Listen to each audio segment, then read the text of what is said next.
আমাদের সারসিনা দরবার শরীফে 3 দিন ব্যাপী মাঘের মাহফিল ছিল। মাঘের মাহফিলের সবচেয়ে একটা বরকতময় অনুষ্ঠান হচ্ছে শেষের দিন 12টার পর থেকে গভীর রাত পর্যন্ত নবীর শানে মিলাদ কাসিদা পড়া হয়। আরে প্রায় 4 ঘন্টা অনুষ্ঠান ছিল। আমি সেখানে উপস্থিত ছিলাম, হুজুর কেবলার পেছনেই ছিলাম স্টেজে।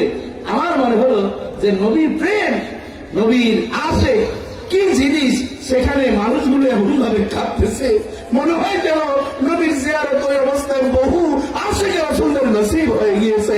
জবান খুলুন আল্লাহু আকবার, জবান খুলুন আল্লাহু আকবার। আমি যখন চলে আসবো এর আগে দিয়ে একজন আশিক রাসূলের সাথে সাক্ষাৎ হলো। ও বাবা, কয়টা বলবো, কি বলবো? সারসিনা দরবার যারা বুঝেন না, যারা ছিলেন না, একবার যাবেন।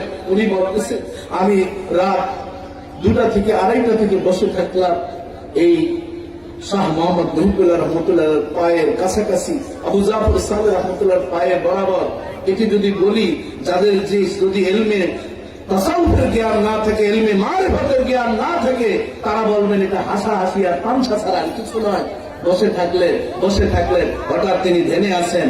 তখন শাহ মোহাম্মদ মহিবুল্লাহ রহমতুল্লাহ ওনাকে হাতে ধরে বলতেছেন, তুমি যে জন্য বসেছো, আসো আমি তোমাকে সেই মদিনাওয়ালার কাছে নিয়ে যাই।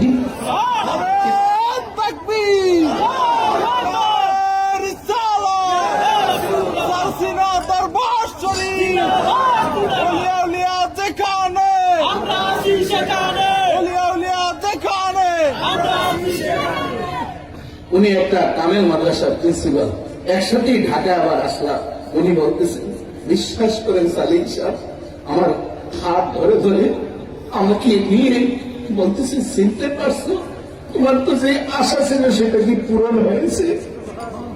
উনি তাকিয়ে থাকলেন, বলতেছেন, এরপর আমার হাত যখন ছেড়ে দিলেন দেখলাম আমার হাতটা এরকম এমন গরম হয়ে আছে, এই অংশ ঠান্ডা, শীতের ভিতরে আমি বসেছিলাম।